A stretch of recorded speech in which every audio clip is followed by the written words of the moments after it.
Show. The Coach Coop Show. The Coach Coop Show. The Coach Coop Show. The Coach Coop Show.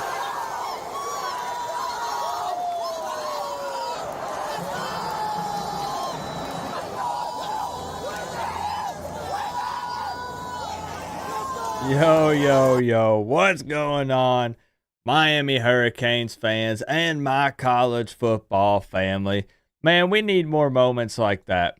We need some big-time victories, some games, that Miami wins that we weren't supposed to win. Maybe that'll happen in 2025. We are going to discuss the official schedule release for the 2025 season. Not getting into predictions tonight. Mind you, I'm not talking wins and losses. I mean, I'm sure it'll get brought up a little bit, but it's not a deep dive on breaking down the matchups because spring football hasn't even happened yet. So Miami doesn't have a full staff, on the defensive side of the ball. The spring portal window could change some things, not only for Miami, but teams across the country. So not really predictions, but more so just breaking down home and away, day of the week. And the bye week, let me go ahead and tell you, I'll go ahead and spoil one thing. The bye week placement for Miami is terrible. I absolutely hate it. We are going to talk about that. And then, of course, we're going to talk about this defensive backs coach, newly hired as of yesterday, Zac Etheridge. And I want to give my thoughts on him as well. And lucky for you guys, I have prepared not one, not two, heck, not even three, but 4 slides tonight for the PowerPoint presentation. All right. One of Coop's famous PowerPoint presentations. We're really going to get into it tonight. It should be a pretty fun, I almost said hump night. I meant for hump day, but it really doesn't sound great when I put it that way. Wednesday, a Wednesday stream. I'm not used to seeing y'all on a Wednesday. You look good. You look good on Wednesdays. We'll still be trying to be live on Friday too. Fridays are a little more exciting. Is exciting the word? A lot of you, are you guys typically off on weekends? Yes or no? Most people, I feel like the majority of the population works a Monday through Friday. You get Saturday and Sunday off. So it just feels like the vibes are different on a Friday during the season too, because it's the night before a football game is played typically. And I just noticed that on Fridays, the energy is just through the freaking roof. But I couldn't help it, man. Zac Etheridge, people kept saying, hey, what's the deal with this guy? Who is he? So we did some research. We put some stuff together. And then, of course, the schedule release. Everybody wants to talk about it. I'll be real. I couldn't wait till Friday. So we'll come up with something else to talk about on Friday. Tonight, we're still going to talk about the DB coach and the schedule. And I think it's still going to be a good time. My man Randy jumping in here. Randy, what's up? Good to see you, bro. WT7. I haven't checked, Randy, by the way. I have not checked my P.O. box. I'll check it probably towards the end of the week. Probably towards the end of the week, I'll make a trip to town. And I'll let you know. I'll let you know what's received safe and sound. The Florida State fan, Nick Snyder. You fan since 73. Phil Romano. Good to see you. Glenn. Kane up. You were asking about your profile picture. It's really small. Like, it's very small. On my screen, it looks like someone doing the Cam Ward touchdown celly. But from where I'm at, it looks like a Florida Gators uniform. So you're going to have to fill me in. I don't know what's going on with that. So let me know. It's kind of hard to tell. Master Bates, what's up? Every time. It gets me every time. WT7. A second shout out. Steve, my man, Destination Disney TV, ALC. I appreciate y'all. Thank you for being here on a Wednesday. Duck jumping in. Dog Menace. Thank you. This is one of my favorite shirts. I love this one. we can talk about the Super Bowl matchup and how horrible it is and how no one wanted the Eagles-Chiefs matchup. Nobody wanted that. Come on. We wanted to see the Commanders, right? We all wanted to see the Commanders in there. Jet Setter G, Patty Snow, DJ, what's up, man? So most of you, yes. So yes, yeah. Bahama, yes. UFan, yes. So energy levels are just different on Fridays. You're pumped. You're about to have a couple days off. But vibes can still be high tonight. We can still have a good time. So, come on. Really? Man, oh man. Eagles fans in here? Unbelievable.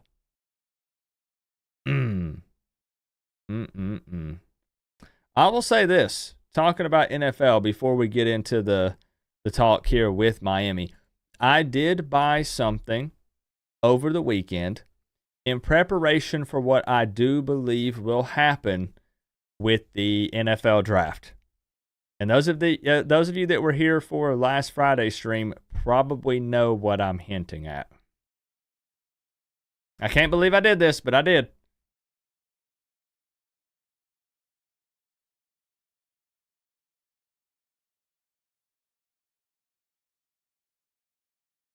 If you know, you know.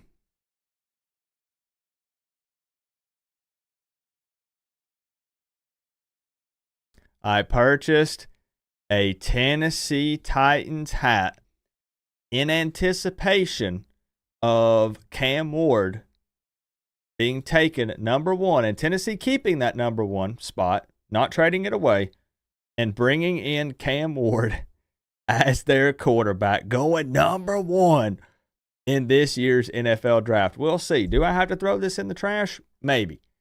But I wanted to go ahead and get it. It was on sale. I think Cam Ward becomes a Titan. I could be wrong. I don't religiously follow the NFL.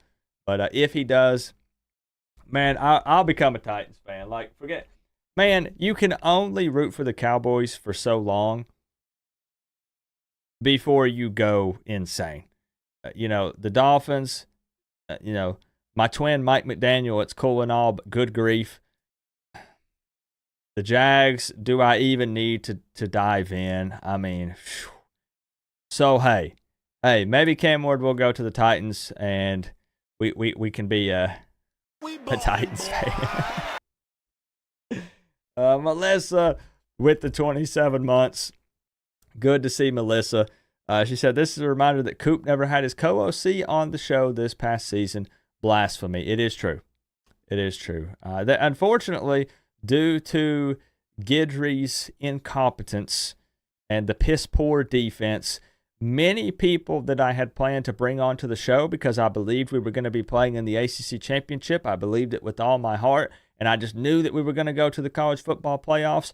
I had some guests lined up, and, the season got cut short, And it's very, very unfortunate. Melissa, thank you very much for the 27 months. We'll change that this season. We're going to go to a game. We're going to link up for the Dope Takeover. It's going to be a good year. It's going to be a good year. Appreciate you, Roy. Thank you. So let's go ahead and dive into it. Thoughts on new defensive backs coach Zac Etheridge. Hired yesterday. Well, depending on when you're watching this. Hired yesterday. And a lot of fans have been asking the question, who is this guy? So first we have to jump over and take a look at his coaching career to just kind of give us a better idea of where he's been up to this point. So taking a look here right off the bat, he's 36 years old, which I like. He's a bit of a younger guy. I view this as a plus. He's someone who's relatable. I've heard that he's high energy, and I've also heard that he's a great recruiter. And this obviously gets some brownie points with Mario Cristobal, given that he eats, sleeps, and breathes recruiting. The man lives for it. So any position coaches that can be brought in that have a history of being good recruiters, Mario's going to love it. Good to see you, Juice. Appreciate you being here, man. So Etheridge started out as a GA at Penn State under Bill O'Brien. Now, if you look at his coaching career across the bottom left-hand side of the screen, his longest stint was at Auburn, where they actually went through a staff change after hiring Hugh Freeze. And believe it or not, Etheridge was one of only 2 people that he retained on the staff. So I think that possibly speaks volumes here for him, the fact that Freeze felt like this guy is good enough to be retained and remain on the staff, because typically, you bring in a new head coach, they're going to want to, bring in their people, and they decided to retain him. However, Etheridge ended up resigning 1 year later. So he's been coaching about 13 years in total. Penn State, Georgia Tech was a GA. He was at Louisiana. He's been at Houston twice, from 2019 to 2020, and then that was his most recent stop, was 2024 to, now 2025, right before he came to Miami. So he's been at Houston a couple of times. But if you actually move up a little bit before that, and this puts a smile on a lot of fans' faces, he actually did play safety at Auburn. And I say it puts a smile on people's faces because, of course, people want coaches that have been there. He's played on that side of the ball. He's played defense, and just the fact that he's played at all. So he's been in the player's shoes. He understands that point of view. Now, he did actually suffer a very significant injury. As a matter of fact, if I'm not mistaken, I think it was considered life-threatening at the time. It was a neck injury back in 2009, so it was a couple of years into his career playing for Auburn, and they told him that he probably would possibly never play again, but he did end up returning to the field in 2010, and he had a pretty decent, okay career at Auburn, and we'll speak on that more here in just a moment, because if some of you, if you know. If you look at that 27 to 2010 range, Auburn, there's something that happened in there that you might remember. So, again, he spent last year at Houston. Only one season. But that takes me to the next one. Maybe. Here we go. That's right. He was a team captain on Auburn's 2010 national championship team. Let's see what Matthew's got to say. This is what it takes to wear the U on the side of your helmet. Great hire. UGA tried to go after him at one point. I'll give an opinion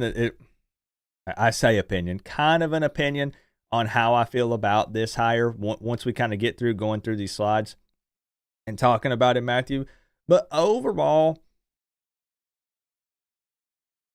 I'm not mad at it. I'm going to kind of take the Heatherman route, and I'll explain here in just a second. Matthew, thank you for the 2, my man. I'll sit you atop your throne here in just a second. Appreciate you. Thank you, my man. So team captain on Auburn's 2010 national championship team. And at one point in 2022, he was actually promoted to associate head coach at Auburn. So he made some big-time moves while he was at Auburn. One of the other things you're going to notice is a lot of stuff you're going to see with Etheridge is him in Auburn gear. And there's probably multiple reasons for that. The reason for me, because you're thinking, Coop, he was at Houston last year. So why is everybody throwing up pictures of him in Auburn gear? Well, a lot of the big-time things he accomplished in his career were at Auburn, number one. But also, number two, it's just kind of difficult to find a good high-res image of him in Houston gear. So a lot of people just reach for the Auburn pictures. I mean, it's somewhere that he has coached, and it was semi-recent. So it's not really that big of a deal. But he did coach at Houston in 2024. So just keep in mind that was his most recent stop, and he's been at Houston twice.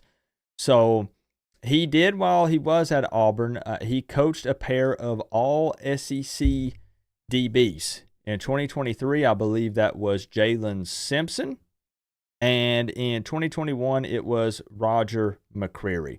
So that's something that he has as an accomplishment on his resume. And when we're talking about what he did at Houston in 2024, we could do a deep dive and look at some more numbers with the defense. But just a quick hitter here, held opponents to 188.8 passing yards per game, which in the Big 12, that ranks third. And in the entire country, out of everyone, that comes in at number 28. So here's the big question. And you can answer if you want. I'm actually looking for you to answer if you're comfortable doing so. Or you can hear me out, hear my approach. You might want to take the same one. Is this a good hire? And I think the only way to answer it is this. We don't know. We don't know, right? You can answer if you like this guy, if you're a fan of his resume and what he brings to the table. We're not really gonna know. This is what it takes until we see what the results are after this season. Your helmet. Finally, I'm thrown material. Woo HOOO.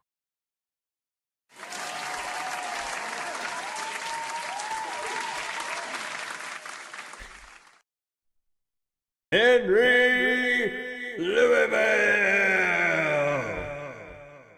Thank you, my friend. I will sit you atop your throne, dethrone to Matthew before I can even get him up there. What a savage. What a savage. Man, taking on the Georgia fans. Henry Louisville, thank you, my friend. Thank you. With the 1, 2, 3, 4. First ever super chat. Thank you. Long time viewer. Been on here, man. You know we welcome everybody. You're around here all the time. Appreciate you, my friend. Both you and Matthew, thank y'all. Thank you. So that I know that's the boring answer. So I don't want to just say that, because people are like, come on, Coop, like, give an opinion. Don't ride the fence. Like, don't take the political response. But that's really just the reality. And I think that I've started to shift and that kind of be my take for most of these coaches. And I'll tell you why. We can sit here and talk about good things and bad things with each of these coaches. We can talk about everything that they did in the past.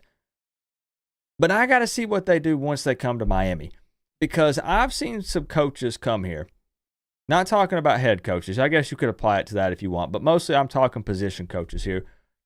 That, man, I dreamed of having these guys on the staff for many years. And when we finally got them, I'm talking about some proven guys, big time names. Probably know who I'm hinting at for some of them. And once they get to Miami, it's a dud. So I don't really want to sit here and down any of the hires, but I don't want to put them up on a pedestal yet either.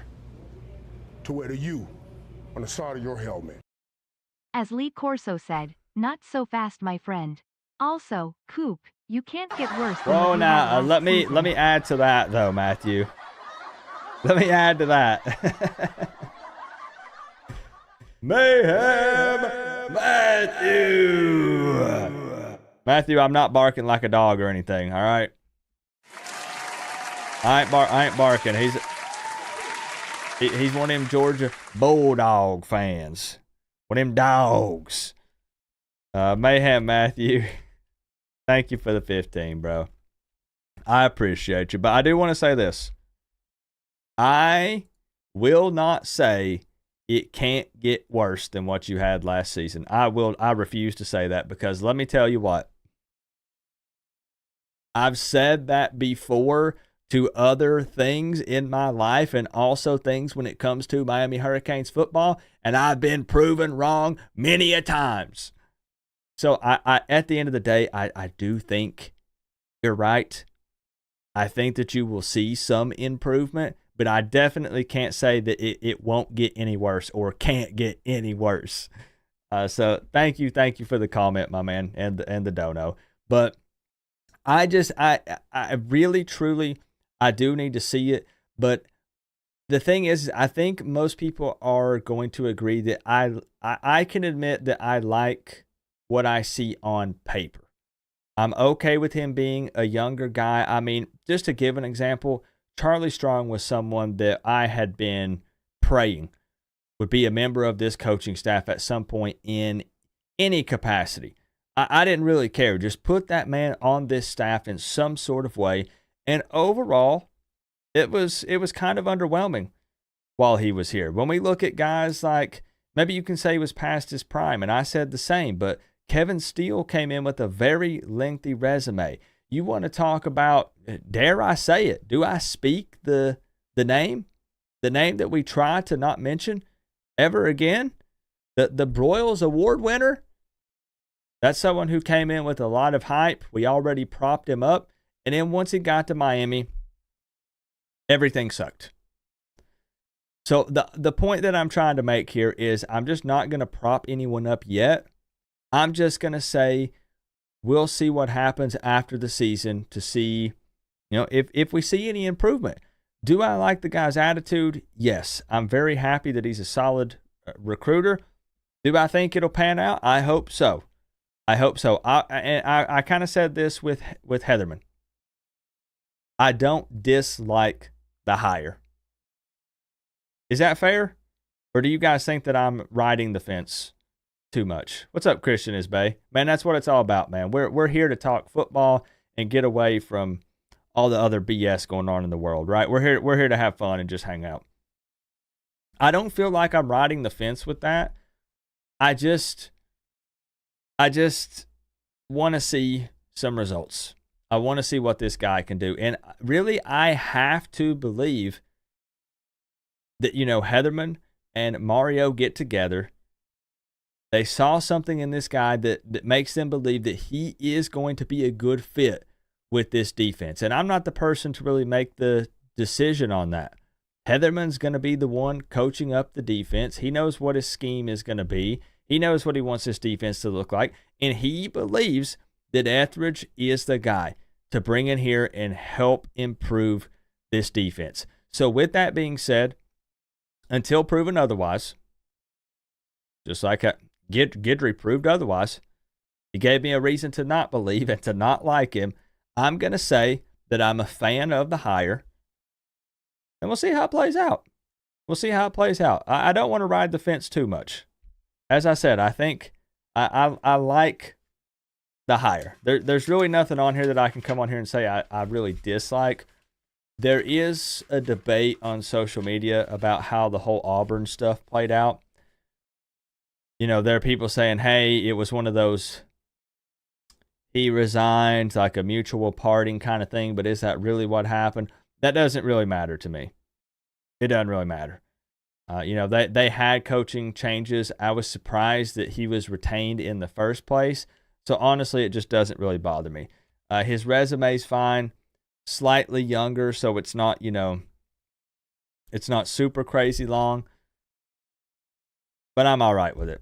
I'm all right. And that's exactly, I know you just jumped in, Chris Kane. Good to see you, bro. That's exactly what my take was. My take was, we'll find out if this guy is the real deal. We'll find out if he was a good hire somewhere around December or January. Then we'll know. We'll know if it was a good hire. We'll know if he was a good fit. And, I mean, he has a great opportunity here in front of him because, can we be real? Expectations, with Guidry and everything that happened on the defensive side of the ball, you just got to improve a little bit, and Canes fans will worship you. We'll be building statues of Heatherman. This is what it takes And Etheridge. to wear the U. Just be a little bit better. Helmet. Miami feels like Tennessee of the Gosh, ACC. I hate that comparison, but dang it, you're right sometimes, Matthew. Dang it, you're right. But we're going to talk about how this schedule here in a moment could provide some opportunities to maybe change that. Maybe. Thank you, Matthew. Nick Snyder says, Auburn has always been a basket case since Saban has been at Bama. They had a dream team in 2010 and everything fell apart. That's fair. What's up, Colombian Kane? Ain't asking for much then. Well, exactly. And I'm not saying that now the standard has been lowered by Miami fans. I'm not saying the expectations are lower, but just given how bad the defense performed, man, if guys are flying all over the field, they're making tackles, they're not consistently out of position, taking poor angles, there's great communication, we can handle motion, Miami fans will be happy. The thing is, if the offense can be decent, the defense doesn't have to be out of this world, man. It doesn't. And we know we have the addition of Carson Beck, and we're hoping that, he can bring some magic with him to the team this season. So we'll see. We'll see. But I'm all right with the hire, and the guys just got to show me. The guys just got to show me, and I'll be cool with it, and I'll say that it's all right, basically, until they show me otherwise. What's up, Fresh? Appreciate you. Carson Beck greater than Cam Ward. Now, I would expect that from a Georgia fan. Actually, maybe not. I do kind of feel like that some Georgia fans might be a little bitter. Were you someone who wanted Carson Beck to stay at Georgia, Matthew? I'm trying to remember what your take was, because I think you were one of the people that was pushing, saying that Miami got a good one. I'd be kind of curious, because I know what Uncle Lou thought. What's your way too early record prediction for next season, Coop? I don't want to give one just yet. There's nothing wrong with way too early predictions, and I'll do one, but I wait till after spring. I want that spring portal window to close, and then kind of assess the team and other teams across the country, specifically the ones on our schedule, and then kind of evaluate it and go from there. Then I'll give one. Then we'll see. Jason Taylor's days are number 2. I don't know, man. I think that if someone is going to be retained, it's going to be him.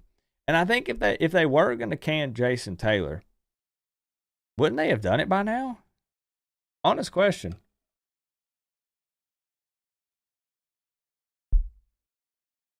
Or are you thinking in the future? Does it concern you when a guy doesn't last more than 1 year in any team situation over his career? I mean, the thing is, as a GA here, it's not going to stress me too much. Penn State, Georgia Tech. Going from, the problem is okay, so here, this kind of looks like the guy working his way up the ladder, right? So you take opportunities that are available to you. Even if it might seem like kind of a downgrade when you're talking about the level of competition, but you've upgraded your position. So you're trying to work your way up.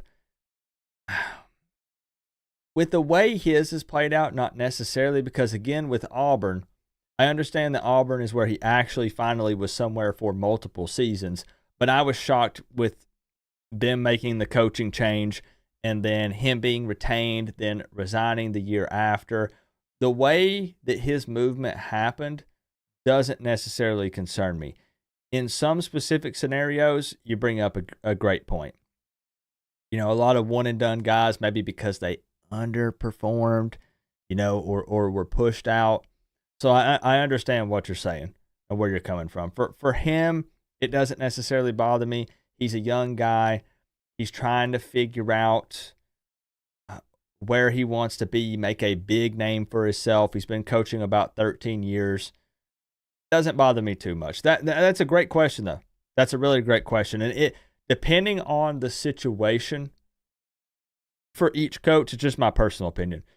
There could be some of them where it's a big time, what's going on here. But for him specifically, it doesn't really bother me that much. No. The strength of schedule is different this year. We're going to talk about it.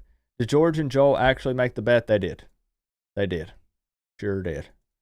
What's up, Chris Robinson? So one thing that I want to do here, I want to talk about we'll move on from the Etheridge talk, unless somebody has anything else that they want to talk about with him. I kind of spoke my piece. I knew it would be pretty quick. Again, it's a position coach. Wait and see. That's where I'm at. And we kind of looked at his career and stuff. Coaches are paid mercenaries anyway. I mean, true, in the same way that players can bounce around. Coaches have always bounced around to an extent, but it does feel like that is also more than ever before. Not even always head coaches, but position coaches for sure, man. Like, it's not uncommon to be somewhere like 1 or 2 years and be gone. And some of that, too, is because money's being thrown around everywhere. Head coaches, are being kicked out after 2 seasons of underperforming. They'll pay the millions and millions for the buyout. And then when you bring in a new head coach, what does that mean? New position coaches. They clean house, and some of these guys are forced out, and it happens a lot now. People want the freedom, like we talked about in the last stream, to go where they want to go, when they want to go. It's kind of today's times. People don't really go somewhere to stay for 8 years, 10 years. It just doesn't happen. It just doesn't happen as much anymore. Times have changed. What's up, Lamar Hicks? Is Jason Taylor staying with us? That seems to be the case. Seems to be the case. But we'll see. Penn State just hired OSU's DC. Yep. So you wanted Carson Beck to move on. Not because he is trash, though. So you like him. Best QB in the country. I just have always been higher on Gunner and wanted to see him in a UGA uniform starting in 2025. And that was kind of my vibe from Georgia fans, Matthew, was that they were just ready to move on. Not because they were saying Beck is trash, not even because of his injury and the surgery and they thought he wouldn't be capable of playing, more so just because you get to a point where you got the fresh blood in there and you want to see what this guy's capable of. So I get it. What's going on with Jaden Rashada? I've heard he is focusing on the spring portal window. And that's that. I'm sorry, but I cannot feel any sympathy for Jaden Rashada. I know that a lot of that is his dad. His dad really messed up the Miami situation. Really, really messed it up. And it's just unfortunate, man.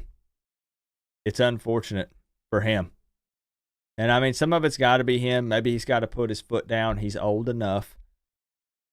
And it is what it is. He comes with some baggage. And they talk about this stuff. They know, right? People know that Rashada's dad, with the way he kind of approaches the money situation. I don't want to speak too much on it, but they don't want to deal with that. I get it. So let's move on to the schedule, the official 2025 schedule. So we don't have all of the times, but we do have the dates. And I want to get your reactions to some of these games. If you want to give way too early predictions, obviously you're allowed to do so. I'm not going to do that, but I do want to talk about some good takeaways when looking at this schedule and some bad takeaways, because there's a few bad takeaways that are real bad, real bad, that have me concerned about this season. It's way too early to go too crazy over it and be upset, but I don't like how some of this played out. Let's look at the good first. How about that? Let's look at the good, and then we'll move on to the bad. Rashada is all drama. I agree. So let's look at the good, and then we'll look at the bad. You can see the schedule over on the right-hand side of your screen. Opening again with Notre Dame. We do have a time for that one. That's going to be 7:30 p.m. kickoff. But right out of the gate, one of the very first things you're going to notice with this, home games colored in orange, away games colored in white. 8 home games. 8 home games. Woo! I like that. Nobody can really complain about 8 home games. Am I right? You're good, you fan. You're good. 8 home games this season. Absolutely love it. And as a matter of fact, Miami does not leave the state of Florida for the first 7 games. Notre Dame is at Hard Rock. Bethune-Cookman is at Hard Rock. USF is at Hard Rock. Them dirty, stinking Florida Gators gonna whoop that booty again in 2025. Is at Hard Rock. Florida State, a Florida school. We kick it back home. Louisville at Hard Rock. Stanford at Hard Rock. Miami does not have to travel out of the state of Florida for the first 7 games. And as I said, the point of this stream is we're trying to just pick some things with the schedule that stand out. So these are things that stand out to me personally, and please point out anything that you notice, that you see right now as a positive, something that is a good thing about the schedule. And if you watch this video after the stream, leave them in the comments if there's anything that you notice. But these are just things that as soon as I saw the schedule, right, I sat down and I was like, wait a minute, 8 home games? Florida, Florida, Florida, Florida, Florida. 7 games in the state of Florida? But the first 7? Yo. So give me some good things. No Georgia Tech. Gosh dang it, you're right, man. Woo! We dodged them Yellow Jackets this season because good grief. Man, they got our number, don't they? Let me add the comments up here. Hold on. Good luck with Notre Dame. Fair, man. I'm hoping, though. I'm hoping. Beating the national championship game runner-up, I'll take it. I'll take it to open up the season here. All these teams going to be tough. Appears to be a tougher schedule, right, on paper at the moment. We'll see as it gets closer, but at the moment, yeah. Yeah, maybe people won't be able to make the argument, not that we care anyways. Charm and soft. You didn't play anybody. A lot of those teams didn't do their part. Like, come on, Florida State. Come on, Florida. Come on, these teams losing their rankings right before they play us. Come on now. We got to have them do their part, right? Syracuse revenge game. That's true. That's a good point. So for me, also, I do see it as a positive that we get a bye week before Florida State. So Miami plays 4 non-conference games, and then we get a bye week, which doesn't scare us as much as it used to. Typically, I would see bye week, and I would be scared. I'll admit it. I'll say it. But we broke the bye week curse this last 2024 season. We did win a game off of a bye week. So it's kind of nice to get that mental reset, make sure that everyone is healed up and as healthy as they can be. It's earlier in the season, right? 5 games in. So we get that bye week before we take on the in-state rival in Tallahassee. So the bye week before Florida State, I am a fan of that. But more on the second bye week here in the next slide. You can probably figure it out.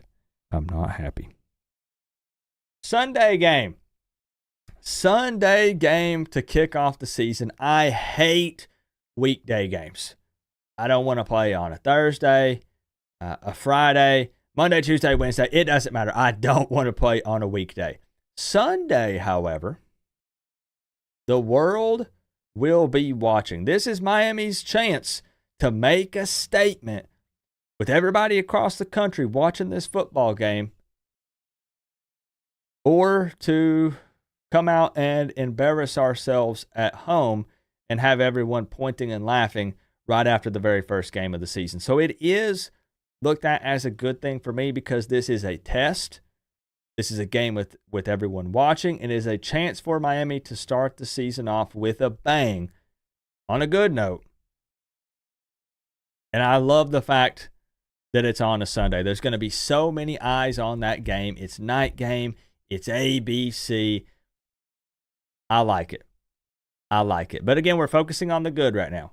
Focusing on the good. Is there anything else good about the schedule that stands out to you guys?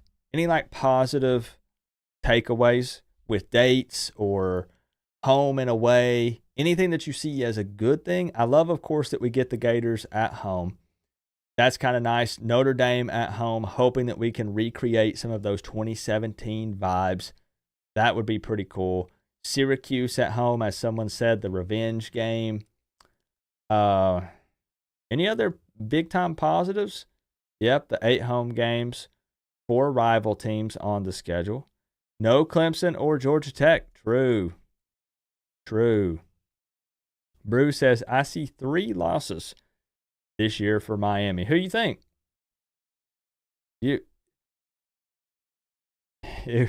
That's awful ballsy, Brew. I can't put one out yet. Too early for me. Any other positives? Any other good things? What's your prediction? I won't put one out until after spring. Notre Dame, NC State, and Virginia Tech. Yeah, and that's something, that's a good take, WT7. When it comes to fan turnout, attendance at Hard Rock, you kind of got to win the Notre Dame game because Bethune-Cookman is already a hard enough sell to begin with. And if you start out the season 0-1, what do you think that Bethune-Cookman game is going to look like? What do you think that USF game is going to look like attendance-wise? I'm not being negative. I'm just being brutally honest and real. That Bethune-Cookman game is probably going to be, a noon kickoff? In South Florida? Games like that are going to be kind of generally lower attendance anyways. So you cannot start out 0-1. You especially can't get embarrassed by Notre Dame. Miami can't lose by, 3+ scores and then expect a good fan turnout for Bethune-Cookman or USF. Now, Florida might still pop off because, it's Florida. It's Florida, right? People want to show up. They want to talk trash. Yeah, I think that people will show up for the Florida game, possibly no matter what. Matthew says, don't leave the state of Florida for first 7 games is bad. Remember how y'all started last season? It's how you finish. Don't you worry. We're going to get into that, Matthew. We're going to get into that. So fine, you know what? Enough of the good. Big negative takeaways for me. The things that were bad that jumped out at me instantly when I looked at the schedule. Let's talk about it. We don't shy away from it. Let's see. Can we talk about the bye week placement? Makes me so angry. You know how in the good I just said bye week before Florida State is a good thing. It is right before ACC play begins, which, by the way, I don't know how I feel about Florida State being the first conference game. Look at how early we're playing the Noles. We're not afraid of the Noles. We'll line it up any day of the week, any place, anywhere on the schedule, but it just feels kind of weird to play them October 4th. And it's the first conference game of the season. But here's what sucks. And maybe we don't share the same opinion, and that's fine. 2 bye weeks within 3 weeks. I don't like it. Some will say that having that bye week before a Friday game is good. I can't necessarily argue there. You bring up a good point. But bro, we do Florida, okay, bye week, because I know this doesn't show it. Florida State, bye week. Florida State is sandwiched between bye weeks. And then Miami has to play 7 straight. Who decides this? Why can we not have the bye week before Florida State and then give us a bye week? Heck, even after SMU, bro. Even after SMU. Push it out a little bit. I hate that it's literally bye weeks. Like right after, I hate it. I hate it. I'm struggling to form a sentence here. I hate it so much. I hate it. Moving on from the bye week, the Friday game. I don't care what anybody says, who it is, where it falls when it comes to bye weeks or anything else. I can't stand weekday games. It seems like time and time again that Miami looks unprepared and unfocused. Even with extra time to prepare, it doesn't matter. It's almost like people just don't get into game day mode if it's a Friday. I don't know what the heck it is. I'm sure other teams deal with it too, but it really seems like that Miami has a big problem with it. I hate weekday games, and I'll scream it every single season. I hate them. Another huge negative for me, man, we finished with 2 away games. You're telling me, and we're specifically talking about the bad. So if you're just tuning in and you're like, Coop, why are you whining and moaning and complaining? We're on the bad. We already talked about the good. We're talking about the bad specifically. I'm not a fan of finishing the season out with 2 away games. We only have 4 away games total. How did we end up ending the season with back-to-back away games? And there is a chance that it's going to be cold at both of them. We're in Blacksburg on November 22nd and Pittsburgh on November 29th. And November games have not been kind to Miami. If you remember, just here recently, just a couple months ago, Miami lost 2 of the 4 games in November. And guess what? The 2 losses, the ones they lost in November, were the away games. Georgia Tech and Syracuse. So that leaves a bad taste in my mouth. I was a big fan of the way the 2024 season was kind of spaced out. The way the bye weeks landed seemed beneficial. When we played each team on paper, looked like it was going to play out in our favor. That's something that I'm not a big fan of. Not a big fan of, man. Yeah, one of those was in a dome. It's true. And to have to end with 2 away games, possibly in the cold. We only have 4, and both of them are right there on the tail end. And I saw you mention it too, Patty. I'm not a fan of that. That's scary. Miami has really struggled with November games for years. It's been a problem. Yeah, gonna be cold. I agree. And it feels like it's been a minute. When's the last time Miami was in Blacksburg? Let me look that up. I don't even remember. Let's see. Why does it feel like it's been forever since Miami's been in Blacksburg? Has it?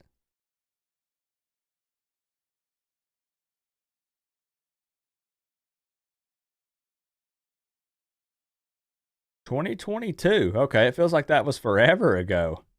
Why does it feel like that was an eternity ago? It's not been that long, Coop. Jeez, man. 2022. And Miami won 20-14. You know why? I know why. That's the season that I don't remember. I've removed 2022 from my brain. That did not happen. Doesn't exist. That's why. Now I remember. That's why I don't remember that game. And a final note here on the bad. Again, I can't say it enough. Coop, shut up about it. Poor bye week placement.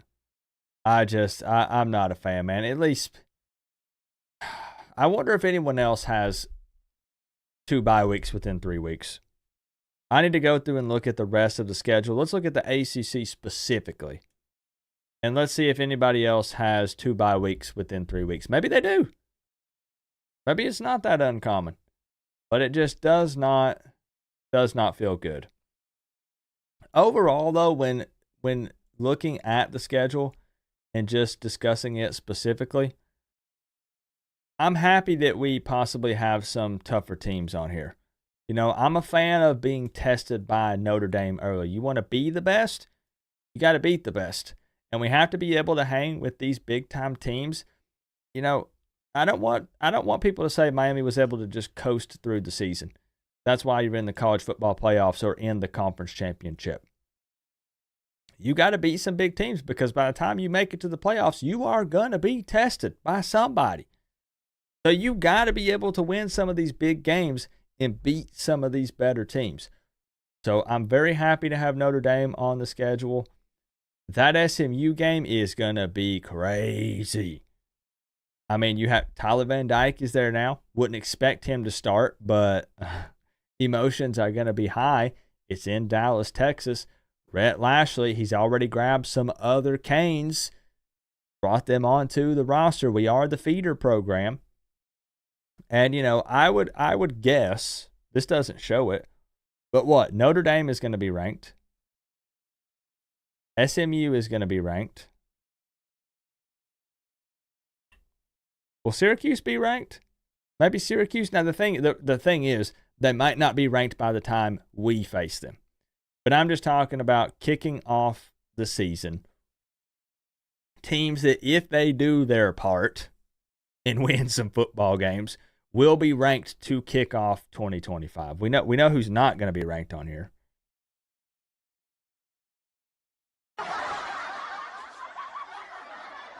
I don't need to say it.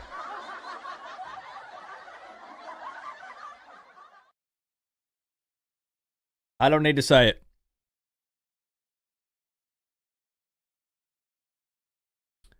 So they stuck Clemson in between UNC's bye weeks. They did. So someone else has to deal with it. Terrible, terrible. We get to see all the hype is about playing SMU this year. True. I mean, it's one of those, again, Mario Cristobal does not need to be out here losing to Rhett Lashley. I will not want to hear it. There will be zero excuse for that. Don't want to hear it. But overall, I'm a fan of the schedule. Again, for me, there's some great positives with it. Let's not just leave up the negative. There's some great positives when it comes to this schedule. And it's just far too early to say how Miami will look. There's nothing wrong with putting out way too early predictions. It's fun, man. It's fun to talk about it and start thinking about the season and how it might play out. But it's just a little too early for me to go through and do that. I will say, would we agree? I'm just going to ask. Would we agree that no matter how this roster looks, because again, spring portal window, let's see who heals up. Would you say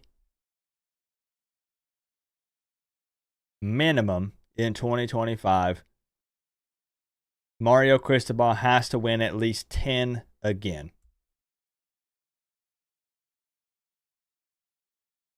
Is that fair? Or do you think it should be more? Do you think it should be less? Some people are maybe going to cut him some slack because of the schedule. So they're going to say, you know what? It's year 4 for Mario Cristobal. I'm going to say as long as he wins 9 or as long as he wins 8. So what's the floor right now? You could change your mind. So don't think that you're getting locked into it. I'm not going to come back to a stream on January 29th and be like, but you said the floor was 8. Now you've moved the goalpost and made it 10. I'm not going to do that to you. I'm not going to do that to you. What right now, though, what is the floor to you? Just given the small amount of information that we have. What are you kind of feeling like you're going to be like, hey, it's got to be at least this, bro. It can't be worse than this, or I'm going to be picking up the pitchfork and the torch, and I'm going to be heading down to South Florida, and I'm going to be protesting. Right, yeah, exactly. I mean, at the end of the day, it's impossible to really say exactly where you want to be for the same reason that I don't want to give a season prediction yet, because some other things could change. Everything's on paper right now. And some of these teams could look quite a bit different after spring football. So it's fair. Now, some people, though, they have their expectations regardless of roster, the schedule, anything. They say, okay, Mario Cristobal, 5 wins, 7 wins, 10 wins. This is where I'm at in 2025. I'm starting to feel like, for me, if Miami can't make an ACC championship game appearance, so I know I'm kind of like, I'm doing a workaround here, right? Like I'm not naming a number when it comes to wins and losses because we got non-con games here. They could lose to Notre Dame. They could lose to Florida and still end up in the ACC championship game. I think that I think to appease the fans another season, to keep them off of Mario's back, I'm talking about the majority, the masses. So I can't speak for everyone. I can only speak for myself. And I'm not speaking for all of you, so don't think I'm trying to do that. But I think to appease the majority of fans, I think that Miami has to make it to the ACC championship game in 2025. Because I think that if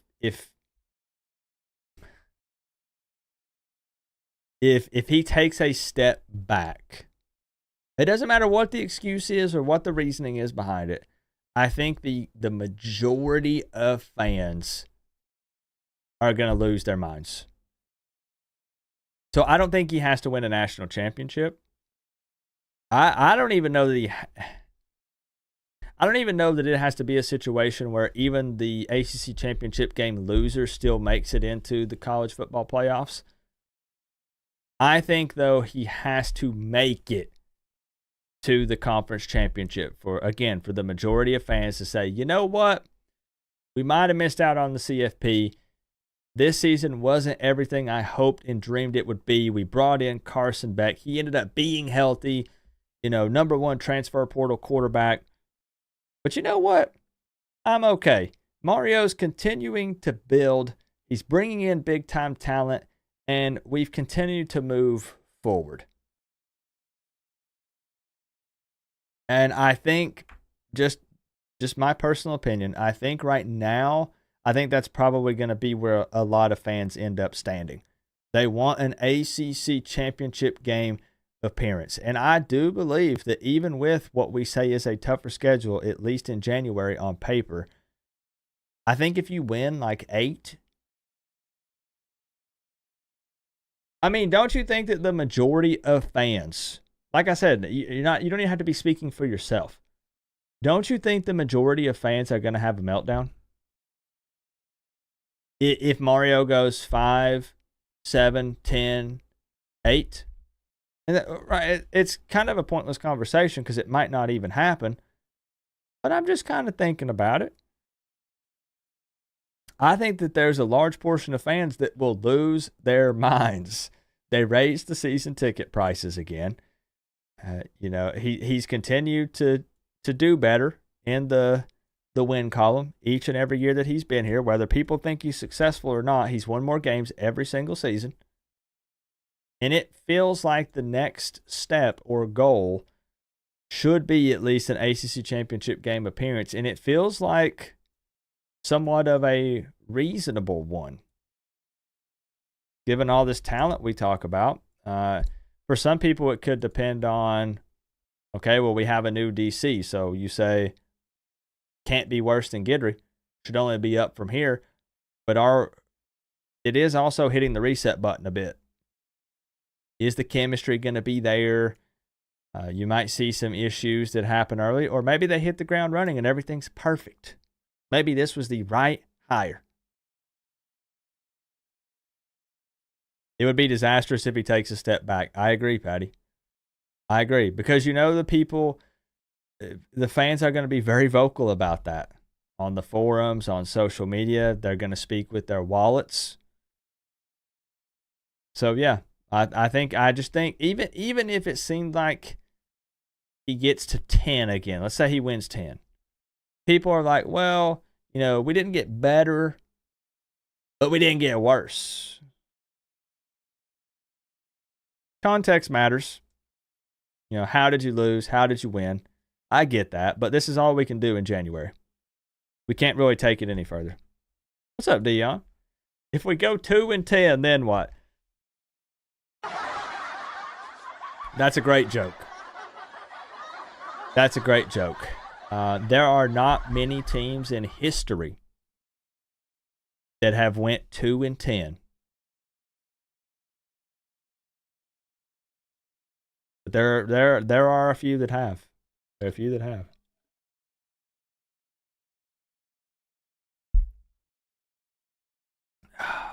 I know a lot of Dolphins fans, and they have never said that. Oh, next year for a championship? I got you. If we beat Notre Dame, how much would you be willing to pay for a Carson Beck game used sweat towel? I don't know, bro. I'm not big on the there's nothing wrong with it, but like I'm more of a give me a football or a helmet. I'm not really looking for a signed jock strap or sweat towel. It's just me This is what personally. it takes. Just me personally. To wear the U on the side of your helmet. Just tuned in. Miami fans don't seem too confident. No, Don't be like Cam and no. quit halfway See, in. he's selective reading, is what this is. Joel is looking for the comments that he wants to see, and he's only seeing those. That's what's happening. Yeah.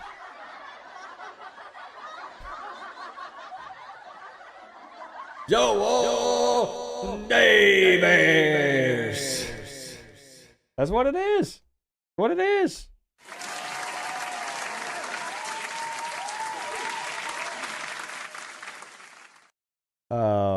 See, he tuned in right when we got to the bad. There was a whole slide out of the PowerPoint presentation, Joel, that was the good. That was the good. And honestly, I'm happy that Miami has the bye week before Florida State because I do like the extra week to prepare. I've been on here and been very vocal. Thank you for the hundo, Joel, you madman. How was that well done steak today at Longhorn, by the way? I'm happy that that Miami gets that the bye week right here. We have it as a big point. Bye week before Florida State. I'm not a fan of opening the ACC schedule with Florida State. It's not because I'm worried about starting out with a conference loss. It's just because, man, for both of these teams, like I'll say this, we're not Florida State's first ACC game. I guess I should have mentioned that. Florida State plays Virginia before they play Miami. So they're going to get a shot at a conference game before they face off against Miami. But this is our first conference game. And their emotions are high. Just like when people typically say throw the records out the window, minus, well, this last year because, well, we all knew who was going to win that game. You could not throw records out the window because it was just so bad for one of the teams. Nobody was going to forget it. Nobody was going to toss that one out the window. There was literally 0% chance. But anyways, this is a new year. This is a new Florida State team, and I do think that they will be better. And gosh darn it, honestly, I hope they are. Because we need some of these teams to be decent. But I like the bye week before y'all. Joel, I like it. A chance to get our minds right before jumping into ACC play. But I just can't stand that bye week after, y'all. I can't. I hate it. I hate it so much. But we were talking about, hey, man, I think that right now, I think my expectation, it should be an ACC championship game appearance. It's not a prediction. Those are... Man, now I sound like a hypocrite. Now I sound like I'm backpedaling. Don't spin this. Prediction versus expectation can be two different things. And I think the expectation needs to be ACC championship game appearance. We'll see. Some of these teams may be big ballers. Some of these teams may be juggernauts this season. You know, think about when we did the ACC tier list. Man, I think I already removed it. I don't think I have it anymore. We'll do that again this season. Let me write that down. We did an ACC tier list last year in the offseason. It was highly controversial. And I had Florida State at the top of it. Let me see if I can find it. It just shows how different a season can play out once football is actually played. You know? We can talk all this smack and be all big and bad in January. No football is going to be played for a while. You know? If we're going to run our mouths, let's do it now. Let's see. So I did an ACC tier list. When did I do this? February of 2024. So again, 2024 season. Has Mario truly broke the bye week curse? I hope so. I hope so. You bring the 10 winners and I'll bring the diapers for when the war chant starts. We are doing the Doak Takeover. We are doing the Doak Takeover. You're darn right. We are. And we're going to celebrate that win. And Florida State fans, it's going to be embarrassing. They're going to leave. How soon do we think the Florida State fans leave? This is what it take Third quarter? to wear the U on the side of your helmet. What game are you Guaranteed going to co-op? Miami versus Florida State. The Doak Takeover. I will be there. I will be there. Birmingham, Kane, thank you for the 2. Are you going to be there? I'll be there. I kind of want to do Notre Dame, but I don't know for sure. I don't know for sure. I'm thinking about it. Thank you, my friend. I'm trying to find the tier list I made. Bear with me. I want to see how off it was, because I'm pretty sure it was off by quite a bit. Let's see.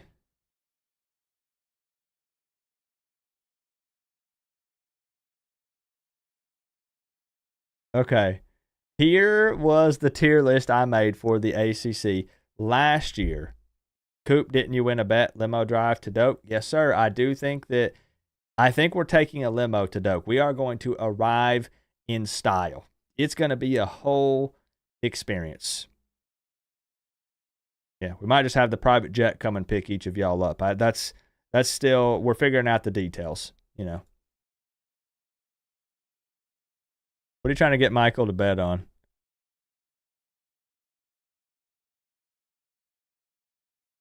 Is Michael going to do a bet?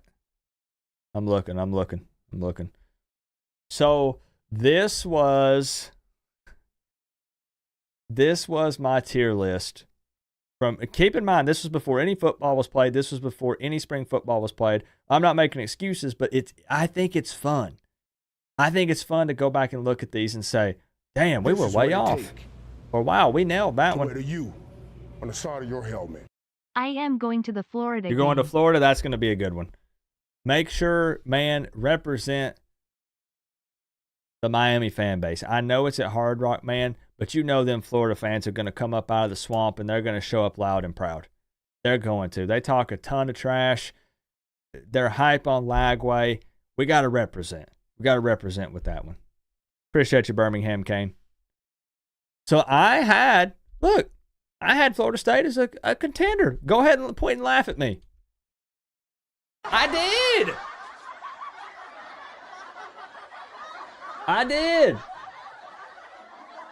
Here, hold on. Let me bring the camera up. I don't run. I don't hide. Oh. So I really thought that this, again, just for context here, this was February of 2024. February 10th of 2024. So we said, you know what? Let's have some fun. Let's try to do a tier list and guess and see how good these ACC teams will be. Now, I do have to add, this tier list had Notre Dame on it. I could not remove them. I had to place them, and I hate Notre Dame, so I put Notre Dame in trash. Obviously, they played in the national championship game, but I did not actually, not making an excuse for myself. The Notre Dame one, I did not rank them anywhere where I thought they would be. They're not in the ACC. So we did not rank Notre Dame. We just threw them in trash and said, screw those guys. And I'm going to say that again. If we do it this year, I'm going to do it again. But the point is, we don't know how this is going to play out. I had Syracuse as one of the worst teams in the ACC. They weren't that bad. Not that bad. Some of these are a little accurate. SMU is a pretender. Turns out they were more so a contender. And this is accurate on placement. So when I say pretender NC State, I have NC State higher than SMU. So, you know, that needed to slide over. Having Clemson up here as contender was the right call. But, man, take Florida State out of here. Take Louisville out of here. Miami, what do you want to, where do you want to put them? Does contender mean ACC championship? Probably. So probably should have went high pretender. But that's what we had. That's what we had. Some of them are close. Some of them are way off. Way, way off. And the only reason why we're discussing it is just to prove a point that we can talk all we want, but who knows? Who knows? So when we sit here and we look at this schedule and we say for sure, none of it's for sure. None of it. A team like SMU that literally played in the ACC championship game in 2024 could be hot trash in 2025. They might fall off a cliff. Dookie. Straight doo-doo. They might. They might have a lot of returning players, and it might not click. Might not be that great. Sometimes you see some teams take some big steps, and it's unexpected. Unexpected. I appreciate you, Alex. Thank you, my friend. So I always think it's fun. There are some people that actually get butthurt over if they make a prediction or, they make a list, like a tier list, and then people be like, man, you were really wrong. And they'll be like, well, and they start getting all mad and making excuses. Oh, it's just for fun. Let's just see if we can get it, and we'll do another one. I'll tell you what, we'll do it next week maybe. We'll do another way too early ACC Power Rankings tier list, and we'll see if we can get any closer with some of these teams, because that stream last year was a ton of fun. There were so many arguments. Bro, when I put Virginia in trash, any Virginia fans that were here, Coop, what are you smoking, bro? Come on, man. I threw Boston College in worse. Oh, man. Some people were heated. So we need to do another. We need to do another one. Can you really break a curse in a single year? Nah, it's got to be consistent. I make jokes, but there has to be consistency. Yeah, man. Just like when people say, when will Miami be back? I don't think that it's just winning one national championship, because that would be the big spin from the media. Miami is finally back. They won a national championship. They need to be consistently competing for national championships. They don't necessarily have to win them, because only one team wins the national championship. It's so difficult to do when you really think about it. But they need to consistently be in the ACC championship and in the college football playoff talks.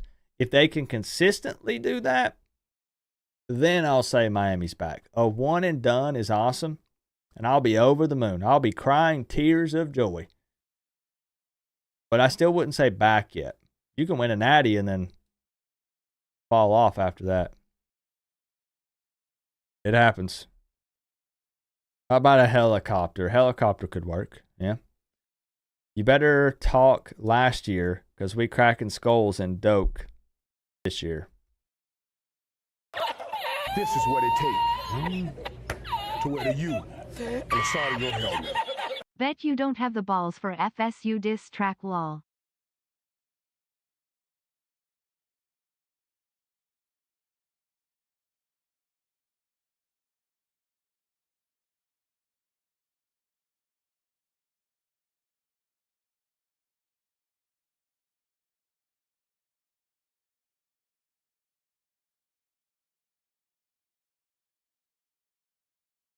What about a rap battle?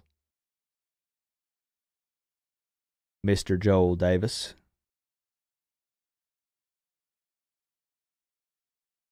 I've dissed FSU multiple years.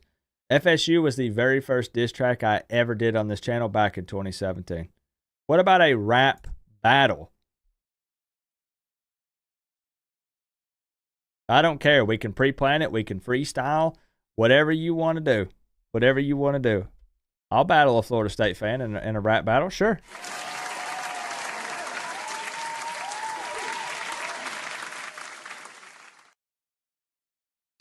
Oh, I cannot wait for this season to start. I'm already so excited. We have locked in, on a side note here, kind of. I'm doing a Notre Dame diss track. Guaranteed, because I hate Notre Dame. I can't stand that team. And it made me sick to my stomach watching them compete in the national championship. So with that being said, I'm locking in a Notre Dame diss track. I don't care. Look, if you like them, cool. If you don't like them, cool. It doesn't matter to me. I'm going to do them just the same. Every single year there are people, Coop, don't do it. We're 2-0. I dissed Miami of Ohio. We beat them. I dissed the Florida Gators. We beat them. I'm going to diss Notre Dame. We're going to beat them. And if Joel Davis thinks that Coop doesn't have the balls to do 2 diss tracks in one season and diss Florida State,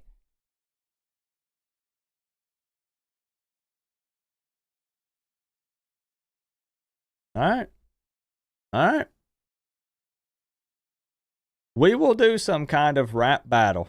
I'm serious. Never before. Never has that ever happened because no one else has been willing to do it. We will make it happen. Joel, thank you very much for another 99 times 2, man. Thank you, bro.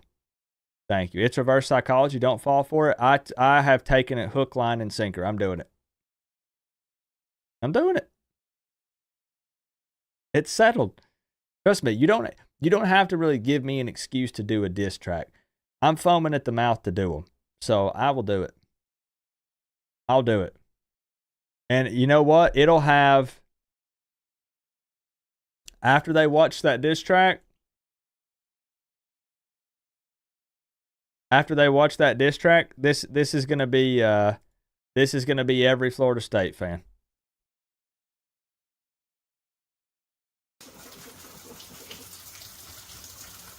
You missed it? You weren't looking? Let's do it again.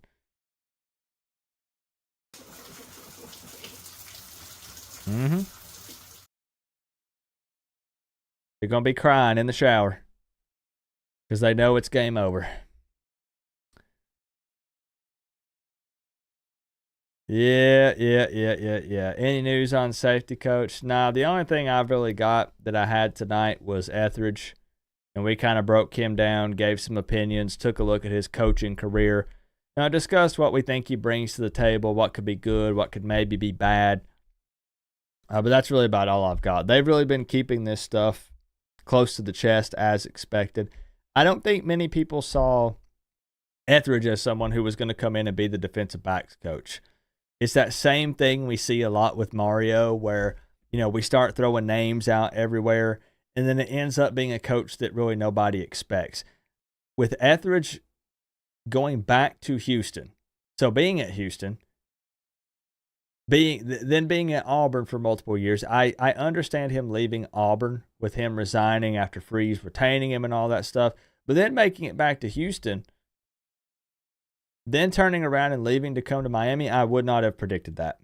I would not have seen it. So I don't really have any news on any of the other ones. I've not heard anything.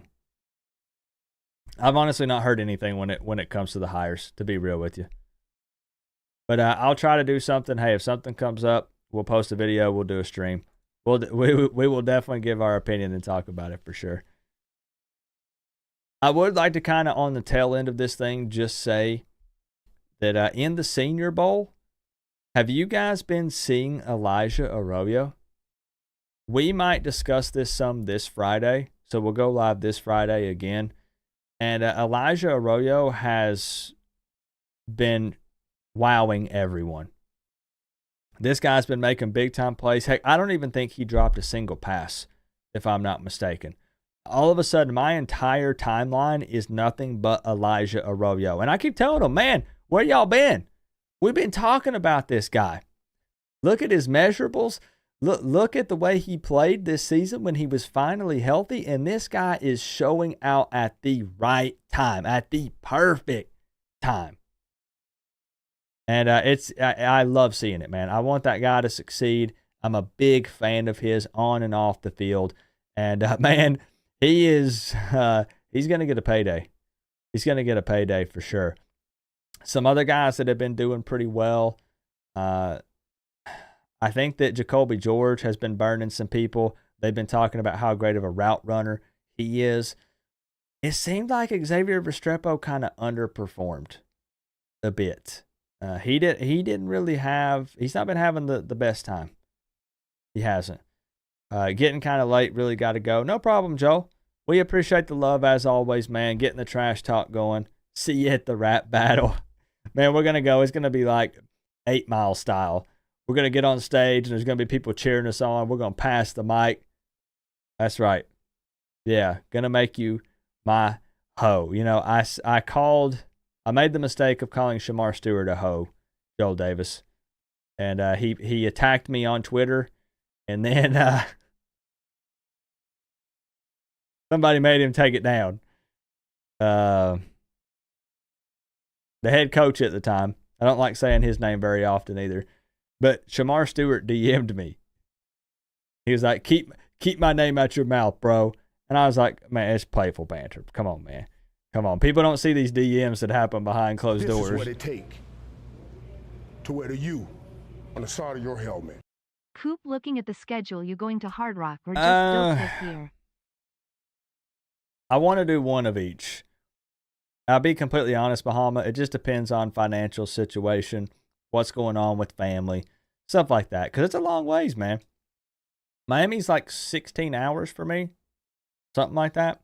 So it's pretty far, and I don't like flying. I've flown on a plane twice. I'm not a huge fan of it. I would like to make it down to Hard Rock after missing Hard Rock in 2024, though. So definitely Doak is locked in. Doak is locked in. So we'll do that. There's so much hype surrounding that, so we'll do that. Hard Rock up in the air, but would like to. Thank you for the 305, my man. And again, Joel Davis, thank you for stopping in, bro. We really will make something happen. The people want it. We're here to deliver for the people. That's what we do. That's what we do, man. So, isn't Restrepo still injured? I mean, maybe his foot or ankle is kind of bothering him a little. But it just, when he was out there, and you know, I will push for Xavier Restrepo, all positive. This man is capable of playing on Sundays. When he was matched up with some of these DBs, they made him look a tad slow and a little bit undersized, just to be honest. I mean, I think his measurables were what, like I think he's 5'9", like 190. Is that right? Let me see if I can find it. I'm not trying to be negative about Restrepo. It's just you're seeing everyone sing the praises of Elijah Arroyo, you know, some of these other receivers for Miami that are competing. And then when it came to Xavier Restrepo, people were like, "Oh, that was a little underwhelming." And he has other things, right? Like, let's see what his 40 time is, you know, and some other things. There are some ways that he can make up for it. And he's got the film.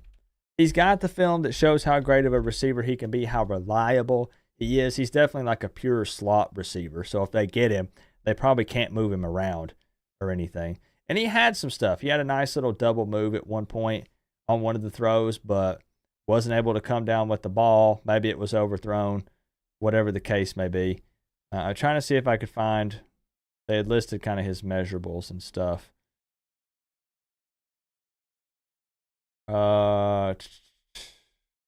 Let's see. See if I can find it here. Good to see you, Daytime Cheese. What's up, bro?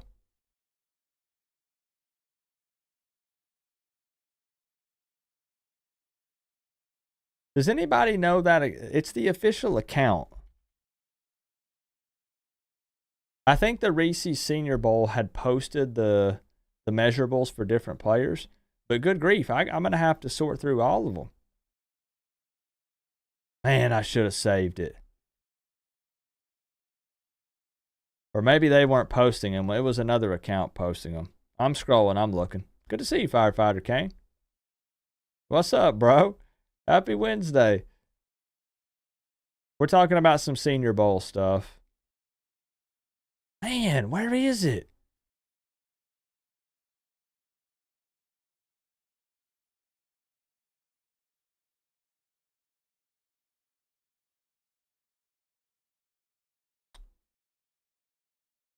Bro, I'll never find it. I'll never see it again. I don't know where it went.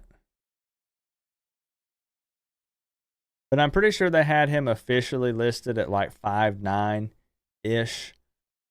But again, the guy that is probably making the biggest impact is Elijah Arroyo.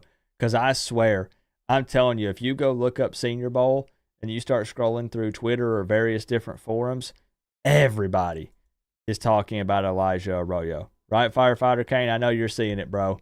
All over the place. And what I'll do, we can talk about it on Friday. We can talk about it on Friday because I'll go through and I'll find some of that. Right, there were some specific clips of like Jalen Rivers matched up against, I believe, a guy from Florida State, maybe. And I think the guy in the orange and green helmet probably won the rep. But here's some Xavier Restrepo stuff. They said that was probably one of his better plays that afternoon. Maybe a little bit of a hold there. Looks like they might have even thrown a flag on it. But, sometimes it's not always about coming away with the catch. Right? You're showing your route running ability, your speed, trying to get some separation. Sometimes the quarterbacks aren't going to give you the best ball. Might not be some chemistry there. But we can talk more about some of this on Friday. What's on Friday? Another stream. We're going to try to stream twice a week every week.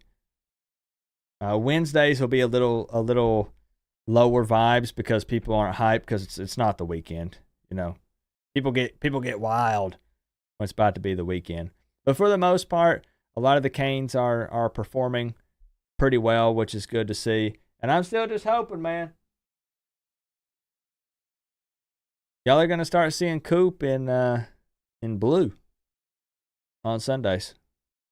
If this is where Cam goes. I will drop all loyalty to the Cowboys, to the Dolphins. I still kind of want to watch the Jags.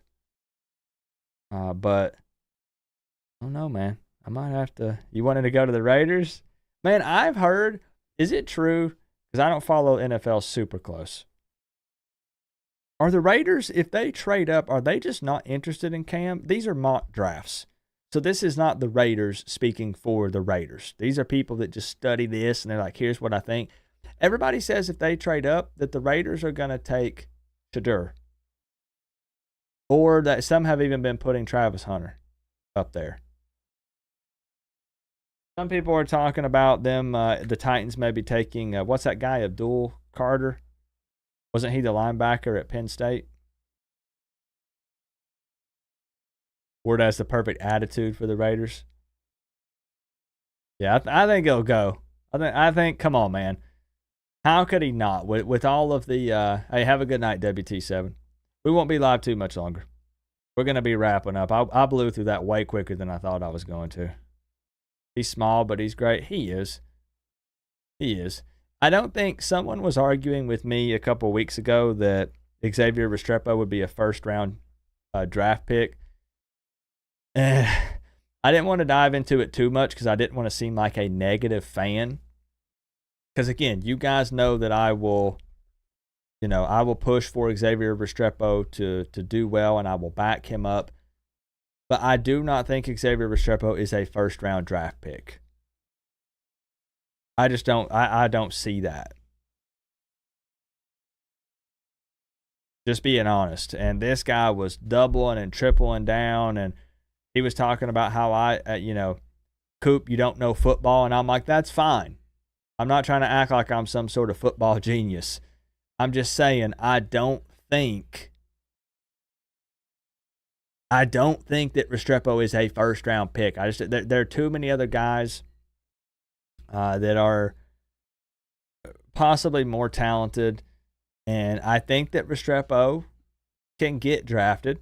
And like I said, I think he can do well in the NFL, in the right place, in the right offense. But I don't think anybody's taking him round one. I just don't. And like I said, maybe, hey, go round 2 to the Titans. Go round 3 to the Titans. Get that. Set it up with Cam Ward. Come on now. Come on. That'll be interesting, man. Firefighter Kane, I'm going to try we're about to wrap up here in a second, guys. Like I said, just short stream tonight. I'm going to try to follow NFL more closely this year. For the first time in forever, I feel really invested with the Canes that are going to the draft this season. So I want to kind of follow them and watch their careers and watch them grow in the NFL, which could lead to me being more of an NFL fan. Because even though there are a lot of things I don't like about the NFL, it's more football. You know what I'm saying?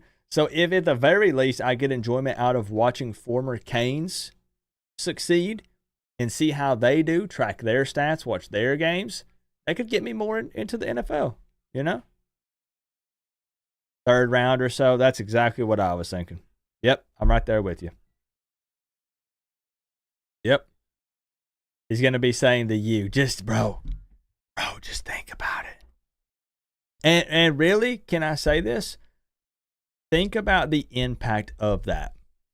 You know, for the NFL games, you're right, 305 Canes. They do that thing where they're like, they say they show the lineup. Here's the starting lineup on offense, and it shows Cam Ward, and he says, Cam Ward, the U.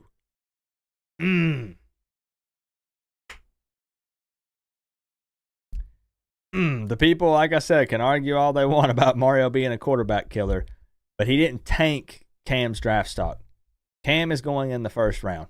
So that's huge because more often than not, I don't hear that very much in the NFL.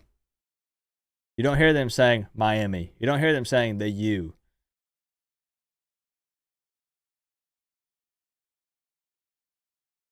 The Panthers, fair. That could maybe work. That could be a fit for him.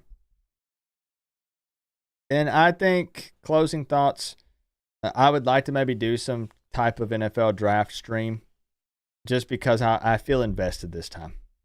I do. So I think we'll talk about it. It'll be fun to see where Miami Hurricanes land throughout the process. And I think that'll be pretty cool. I know, that was so freaking funny. That was so funny. I'm thankful that I have that helmet when he broke the sack record. That's like an unbelievable piece to have, given that, you know, former Cane and then having the game-worn helmet. Man, I love having that thing. But I have to keep it put away because I need a proper display case for it to put it in there. But that's going to do it for me. You know, if you tuned in late, I would love to hear your thoughts if you go back and watch, you know, the discussion on the new DB coach, Zac Etheridge. We talked about the good and the bad with the schedule. Can you explain? I haven't followed him that long. So he broke a sack record. I think it was a single game sack record. Correct, guys? With Campbell. And I have the... I don't think it tells on here.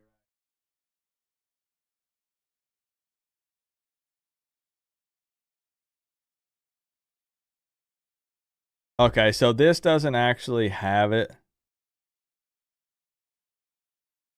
Hold on.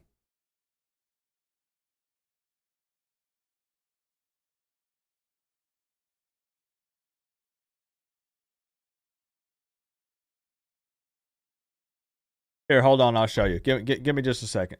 This will just take 2 seconds.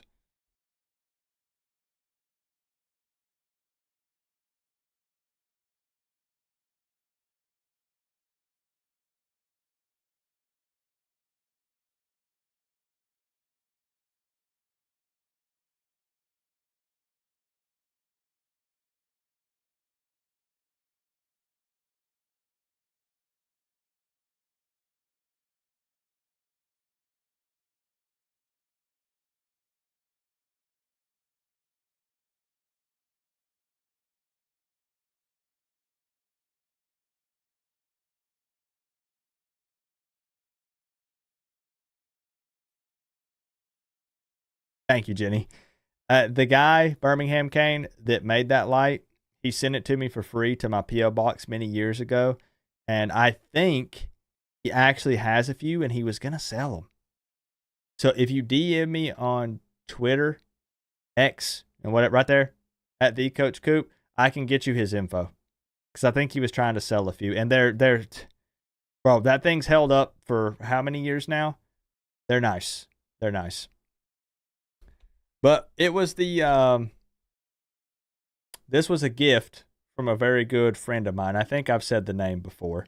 Not on X anymore. Just text that number and just say, hey, this is Birmingham Kane. I was interested in the sign. But I have, I got a gift from a very good friend of mine. And I have a video where he gave me this, and I just haven't uploaded it yet. For Campbell, whenever he broke the record, back in I think it was the 2017 season is what it had on there. I have his game worn helmet when he broke the record.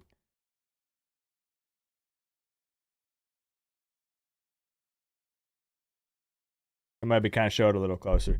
But I need a display case for it. You can see it's scuffed up. But this is the game worn helmet that he wore.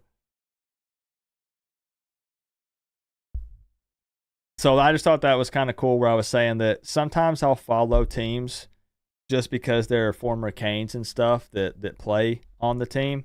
And I kind of like keeping up with them and see things that they do. Yes, I do. I have one near me. I need to get like, you know what I mean? Like those display cases so it can be properly protected. I don't keep it in here. So, but that was back in 2017, and I'm pretty sure it was the single game sack record. Let me see. Just so I don't misspeak on it here.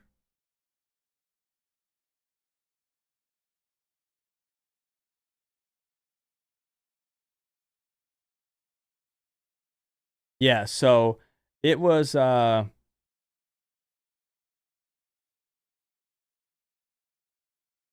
against the Texans. He set a franchise record for sacks in a single game. And then a good friend of mine had actually purchased this helmet. I don't know how the heck he got his hands on it. But he purchased this game-worn helmet, and then he gifted it to me last year. So that was pretty cool. That was pretty cool to get. But that's going to do it for me. I'll be a Panthers fan. I'll be following X. I'll be following X. I'll watch him. As long as it's not a Trevor Lawrence helmet. Nah, it's not. It's not. Oh, Calais Campbell. That's right. So I appreciate the love tonight. Thank y'all for hanging out. Again, I know it was a Wednesday, short notice, but I really wanted to speak on those two things. And then we'll come up with something for Friday. So I'll see y'all at 9 p.m. Eastern time on Friday, talking football, discussing something, just hanging out with the college football family, having a good time. And shout out to the top single dono of the night, my man Joel Davis with the $99.99 times 2. Thank you for the love, as always, my friend. Birmingham Kane, thank you as well for the support. Bahama SC, Mayhem Matthew popped off tonight. So did Henry Louisville. Melissa, re-upping the Canes fan membership. Appreciate y'all. Thank you. This is what we got to do in the off season. Hypotheticals, just talking about various different things, hires, coaching movement, stuff like that. I don't think I want to do the ACC tier list yet. I want to wait a little bit longer. So we'll come up with something for Friday. We'll come up with something. I appreciate everybody who hung out.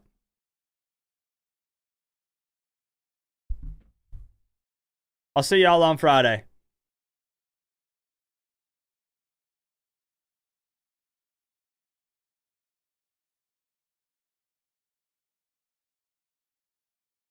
I couldn't find the button. I couldn't find the outro button. It took me a second.